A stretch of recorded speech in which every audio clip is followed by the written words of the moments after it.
116 మున్సిపాలిటీలు, 7 మున్సిపల్ కార్పొరేషన్లలో తెలంగాణ ప్రజలు పట్టణ ప్రాంత తీర్పు ఇవ్వబోతున్నారు. ఈ తీర్పునిచ్చే సందర్భంగా మీడియా మిత్రులు, పట్టణ ప్రాంత ఓటర్ మహాశయులు వాళ్ళ కళ్ళ ముందు ఉన్న గతం, వాళ్ళ భవిష్యత్తును ఆలోచన చేసుకొని అంచనా వేసుకొని తీర్పునివ్వాల్సిందిగా ఓటర్లకు నేను విజ్ఞప్తి చేస్తున్నా. ఈ సందర్భంగా ఈ ఎన్నికల బరిలో ప్రధానంగా త్రిముఖ పోటీ జరుగుతుంది. ఈ త్రిముఖ పోటీలో కేంద్రంలో అధికారంలో ఉన్న భారతీయ జనతా పార్టీ, గత 10 సంవత్సరాలు తెలంగాణ రాష్ట్రంలో అధికారంలో ఉన్న బీఆర్ఎస్, అదేవిధంగా ఈనాడు అధికారంలో ఉన్న కాంగ్రెస్ పార్టీ మధ్యలో దాదాపుగా త్రిముఖ పోటీ జరుగుతూ ఉన్నది. అక్కడక్కడ మిగతా పార్టీలు ఉన్న ప్రధానంగా ఈ 3 రాజకీయ పార్టీల మధ్యలోనే ఈ ఎన్నికల వాతావరణం మోహరించి ఉన్నది.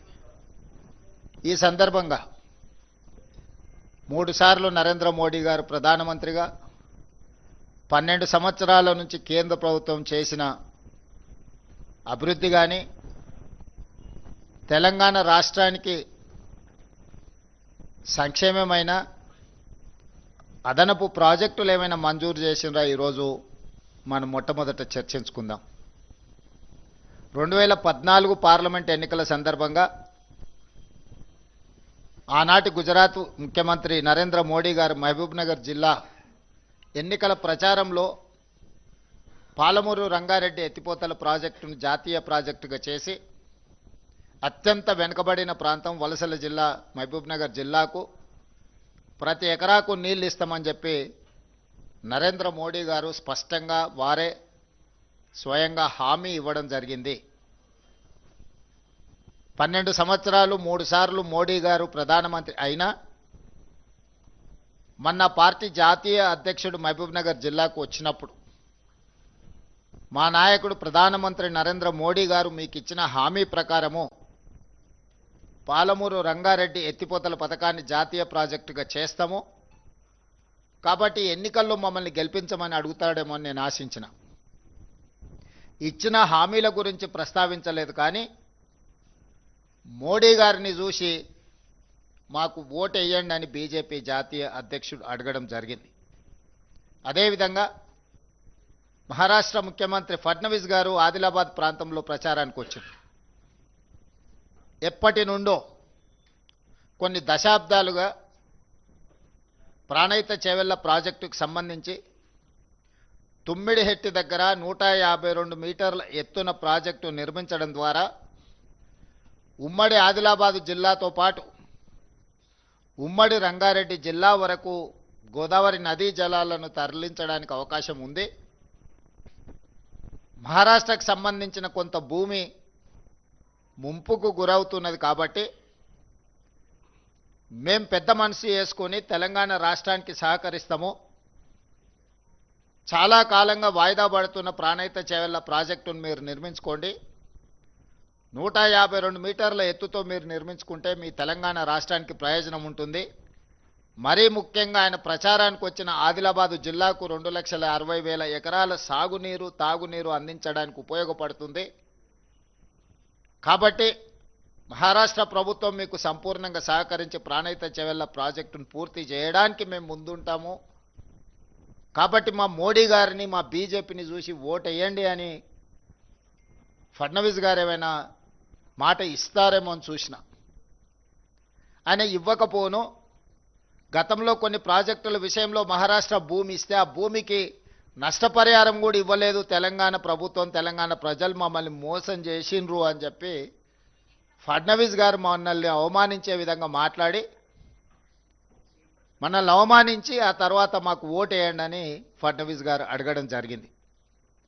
అదేవిధంగా రెండోసారి బాధ్యత వహించిన కేంద్ర మంత్రిగా ఉన్న కిషన్ రెడ్డి గారు రెండోసారి పార్లమెంట్ సభ్యుడిగా కేంద్ర మంత్రిగా పనిచేస్తున్న బండి సంజయ్ గారు గ్రేటర్ హైదరాబాద్ ఎన్నికల సందర్భంగా ఆనాడు వరదలలో హైదరాబాద్ మునిగి ఈ ప్రాంతంలో కార్లు, ఆటోలు, సైకిల్ మోటార్లు, పేదవాళ్ళ ఇళ్లల్లో ఉండే టీవీలు, ఫ్రిడ్జులు, నిత్యావసర వస్తువులన్నీ కూడా ఆనాడు నీట మునిగినాయి. ఆ ఎన్నికల సందర్భంగా కేంద్ర మంత్రి బండి సంజయ్ గారు మీకు కారు పోతే కారు ఇస్తాం, ఆటో పోతే ఆటో ఇస్తాం, సైకిల్ మోటార్ పోతే సైకిల్ మోటార్ ఇస్తాం, మీ ఇళ్లల్లో మునిగిపోయిన వంట సామాగ్రితో సహా టీవీలు, ఫ్రిడ్జులు కూడా అన్నీ మేము కేంద్రం నుంచి నరేంద్ర మోడీ గారిని అడిగి నిధులు తీసుకొచ్చి హైదరాబాదు నీట మునిగిన బాధితులను ఆదుకుంటాము అని చెప్పి బండి సంజయ్ గారు ప్రచారం చేసిండ్రు.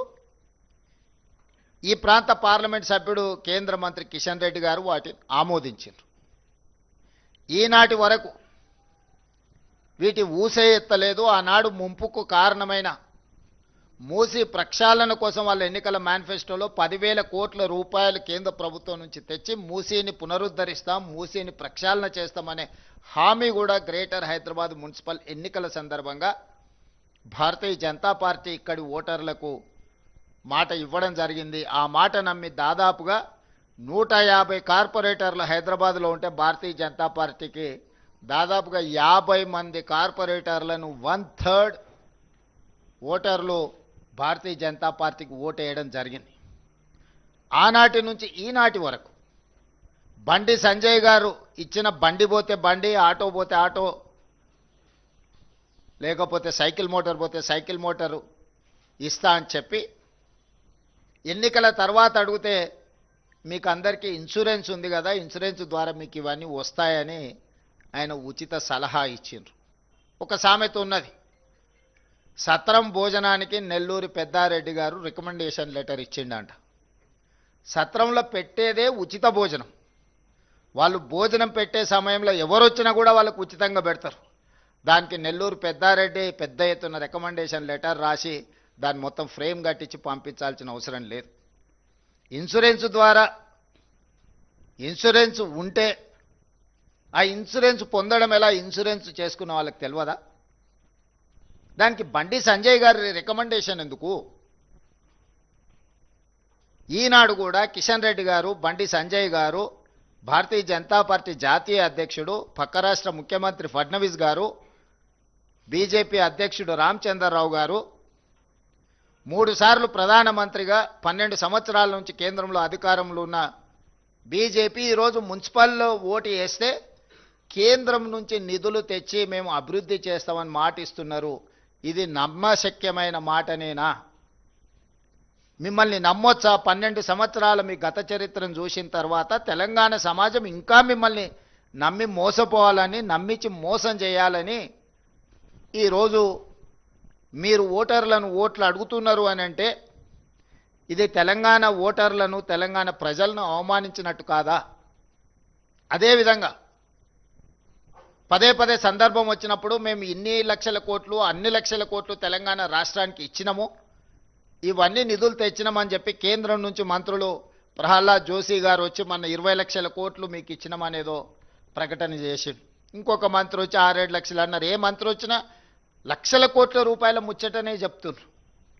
దీనికి ఏంది అని అంటే నేను మా చీఫ్ సెక్రటరీ గారిని, ఫైనాన్స్ సెక్రటరీ గారిని అడిగినా, నిజంగా ఈ నిధులు వచ్చినాయా, వస్తే ఎక్కడున్నాయి, ఎక్కడ దాచిపెట్టారు, మరి అందులోకి వెళ్ళి ఆ ఖజానాలో నుంచి కొంతైనా తీసుకొని ఇప్పుడున్న సమస్యల్ని మరి పరిష్కరిద్దాం. ముఖ్యంగా మున్సిపాలిటీలలో ఎక్కడికక్కడ సమస్యలు పేరుకుపోయినాయి. ఆ సమస్యలను పరిష్కరించడానికి కేంద్రం ఇచ్చిన నిధుల గురించి ఒకసారి నాకు వివరాలు చెప్పండి అని అంటే మా ఫైనాన్స్ సెక్రటరీ, మా చీఫ్ సెక్రటరీ గారు వచ్చి కూర్చొని, సార్ ఇందులో ప్లానింగ్ కమిషన్ రికమెండేషన్స్ ప్రకారం రాష్ట్ర ప్రభుత్వం కేంద్ర ప్రభుత్వాలకు చెల్లిస్తున్న పన్నులలో రాజ్యాంగబద్ధంగా ఆయా రాష్ట్రాలకు హక్కు ఉన్నది. జనాభా ప్రాతిపదికన, ఇతర ప్రాతిపదికన ప్లానింగ్ కమిషన్ రికమెండేషన్స్ ప్రకారం ఆయా రాష్ట్రాలకు కేంద్ర ప్రభుత్వం నిధులను విడుదల చేస్తుంది. తెలంగాణ రాష్ట్రం నుంచి కేంద్రానికి మనం చెల్లించే ప్రతి రూపాయికి 42 పైసలు తిరిగి మనకు కేంద్రం ఆ నిధులను వెనక్కి పంపుతుంది అని చెప్పారు. నేను అడిగిన మరి ఇతర రాష్ట్రాల పరిస్థితి ఏంది, తెలంగాణ రాష్ట్రానికి కేంద్రానికి తెలంగాణ రాష్ట్ర ప్రజలు ₹1 తెలంగాణ రాష్ట్ర ప్రభుత్వం ₹1 పన్నుల రూపంలో చెల్లిస్తే అందులో నుంచి 58 పైసలు కేంద్ర ప్రభుత్వం పట్టుకొని తెలంగాణకు 42 పైసలు ఇస్తున్నారు అని చెప్పాను. అప్పుడు నేను మిగతా తెలంగాణ రాష్ట్రంలో కర్ణాటకకి ఎంత వస్తున్నది అని అడిగిన. ₹1 కర్ణాటక చెల్లిస్తే 16 పైసలు కర్ణాటకకి ఇస్తున్నారు. తమిళనాడుకి ఎంత ఇస్తున్నారు అని అంటే ₹1 చెల్లిస్తే తమిళనాడుకి 26 పైసలు ఇస్తున్నారు. తెలంగాణకు 42 పైసలు ఇస్తున్నారు. కేరళకు 49 పైసలు ఇస్తున్నారు. దక్షిణాది రాష్ట్రాలైన కర్ణాటకకి ₹1 కేంద్రానికి పన్ను చెల్లిస్తే 16 పైసలు తిరిగి మనకు పథకాల రూపంలో వస్తున్నాయి. తమిళనాడు ₹1 చెల్లిస్తే తమిళనాడుకు 26 పైసలు వస్తున్నాయి. తెలంగాణ రాష్ట్రానికి 42 పైసలు వస్తున్నాయి ₹1కి. కేరళ రాష్ట్రానికి 49 పైసలు వస్తున్నాయని చెప్పి దక్షిణాది రాష్ట్రాలకు సంబంధించి ఈ రకమైన వివక్ష ప్లానింగ్ కమిషన్ అంచనాలు లెక్కలు వేయడంలోనే లోపభూయిష్టంగా ఉండి దక్షిణాది రాష్ట్రాలకు భారతీయ జనతా పార్టీ తీరని అన్యాయం చేస్తుంది. మనకు రావాల్సిన నిధులు మన వాటా సక్రమంగా దక్కడం లేదు అని చెప్పి అధికారిక లెక్కలు చెప్పారు. సరే మంచిది, మరి ఉత్తరాది రాష్ట్రాలు బీజేపీ అధికారంలో ఉన్న రాష్ట్రాల పరిస్థితి ఏంది అని అడిగినప్పుడు బీహార్ రాష్ట్రం ₹1 పన్ను చెల్లిస్తే బీహార్కు ₹6.06 కేంద్రం నిధులు విడుదల చేస్తుంది. మధ్యప్రదేశ్కి ₹1 మధ్యప్రదేశ్ ప్రజలు పన్ను చెల్లిస్తే ₹2.09 మధ్యప్రదేశ్కు కేంద్ర ప్రభుత్వం నిధులు కేటాయిస్తుంది.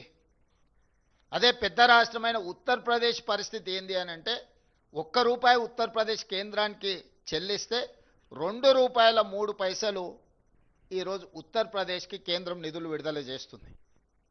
మరి ఇప్పుడు నేను కేంద్రం నుంచి వచ్చి కేంద్రం మీకు ఇన్ని లక్షల కోట్లు ఇస్తుంది అని చెప్పినప్పుడు నేను స్పష్టంగా బండి సంజయ్ గారిని, కిషన్ రెడ్డి గారిని, ఇతర రాష్ట్రాల నుంచి వచ్చిన వాళ్లకు ఎట్లాగూ మన పట్ల మన రాష్ట్రం పట్ల ప్రేమ లేదు, వాళ్ళు మన వాళ్ళు కాదు, వాళ్ళు మనకు నిధులు ఇవ్వరు, కేంద్ర మంత్రిగా పనిచేస్తున్న కిషన్ రెడ్డి గారిని, బండి సంజయ్ గారిని నేను అడుగుతున్నా, దక్షిణాది రాష్ట్రాలకు కర్ణాటక, తమిళనాడు, కేరళతో పాటు తెలంగాణకు తీరని అన్యాయం జరుగుతున్నప్పుడు మిగతా 3 రాష్ట్రాలను పక్కన పెట్టని తెలంగాణ రాష్ట్రం ₹1 చెల్లిస్తే 42 పైసలు మాత్రమే మనకు వస్తున్నప్పుడు ఏ రోజైనా మోడీ గారిని కానీ, కేంద్ర ప్రభుత్వాన్ని కానీ, ప్లానింగ్ కమిషన్ను కానీ, నీతి ఆయోగ్ను కానీ మా పట్ల వివక్ష ఉన్నది, మాకు రావాల్సిన నిధులు రావడం లేదు, ఇంకొక పక్కన బీహార్కు ₹6.06, మధ్యప్రదేశ్కు ₹2.09, ఉత్తరప్రదేశ్కు ₹2.03 మీరు అత్యధికంగా నిధులను తరలిస్తున్నారు. ఇది వివక్ష. ఈ వివక్షను సవరించండి, సరిదిద్దండి, తెలంగాణకు నిధులు ఇవ్వండి అని ఏ రోజైనా కిషన్ రెడ్డి గారు కానీ, బండి సంజయ్ గారు కానీ ఏమైనా మాట్లాడినరా? మన హక్కులు మనం చెల్లించిన దాంట్లో మనకు అదనంగా ఇవ్వకపోయినా మన రూపాయి మనకిచ్చినా మనకి ఎన్నో నిధులు రావాలి. వివక్షతోని మనకు అన్యాయం చేస్తుంటే అది దాచిపెట్టి, అది మూసిపెట్టి కేంద్రం నుంచి వస్తాదులను పిలిపించి తెలంగాణకేదో దయా దాక్షిణ్యము, దాన ధర్మాలు చేస్తున్నట్టుగా, తెలంగాణ ప్రజల ఆత్మ గౌరవాన్ని కించపరిచేటట్టుగా, తెలంగాణ ప్రజల యొక్క ఆత్మ గౌరవాన్ని ఢిల్లీలో మోడీ గారి దగ్గర తాకట్టు పెట్టినట్టుగా మీరు మాట్లాడడము మీ స్థాయికి, మీ హోదాకి, తెలంగాణ ప్రజలు మీకు ఇచ్చిన గౌరవానికి న్యాయమా? మీకు 8 పార్లమెంట్ సభ్యులు ఇస్తే మీరు తెలంగాణకు తీసుకొస్తున్నది ₹1 చెల్లిస్తే ఈరోజు 42 పైసలు. దీంట్లో ఇక్కడ కూడా నెల్లూరు పెద్దారెడ్డి రికమెండేషన్లు అవసరం లేదు. ప్లానింగ్ కమిషన్ క్యాలిక్యులేషన్స్ ప్రకారం, ఇతర రాజ్యాంగబద్ధంగా కల్పించిన హక్కు ప్రకారము ఒక ప్రాతిపదికన లెక్కలేసి డెవల్యూషన్ ఆటోమేటిక్గా రాష్ట్రాలకు పంపిస్తారు. దీంట్లో ఎవ్వరేం చేసేది లేదు. ఆటో మోడ్ ఆటోమేటిక్గా నీకు రావాల్సింది వస్తుంది. దీంట్లో ఎవరి ప్రయత్నం కానీ, ఎవరి ఆలోచన కానీ దాన్ని ఏదైనా పెంచాలంటే ప్రయత్నం చేయాలి, కానీ ఈ ఆటో మోడ్లో డెవల్యూషన్ ప్రకారం మనకు రావాల్సింది మనకు వస్తుంది. ఇందులో ఎవరు చేసింది లేదు, ఎవరు తెచ్చింది లేదు. మరి కేంద్ర ప్రభుత్వం నుంచి ఎట్లా తెచ్చుకోవాలని మీరు అడగవచ్చు. ఎస్, ఇన్కమ్ ట్యాక్స్ కానీ క్యాపిటల్ గెయిన్స్ కానీ ఇతర రూపాలలో కేంద్ర ప్రభుత్వమే డైరెక్ట్గా పన్నులు వసూలు చేస్తుంది దేశం మొత్తం. అందులో హయ్యెస్ట్ క్యాపిటల్ గెయిన్స్లో కానీ ఇన్కమ్ ట్యాక్స్లో కానీ ఇతర రకరకాల పన్నుల రూపంలో తెలంగాణ రాష్ట్రం కూడా అత్యధికంగా, డెవలప్డ్ స్టేట్స్ అయిన దక్షిణాది రాష్ట్రాలే ఈ దేశంలో అత్యధికంగా పన్నులు చెల్లిస్తున్నారు. అది కేరళ, తమిళనాడు, తెలంగాణ, ఆంధ్రప్రదేశ్, కర్ణాటకనే దాదాపుగా ఈ దేశంలో వసూలు చేసే పన్నుల్లో 40% పైగా కేవలం ఈ 4 రాష్ట్రాల నుంచే ఈరోజు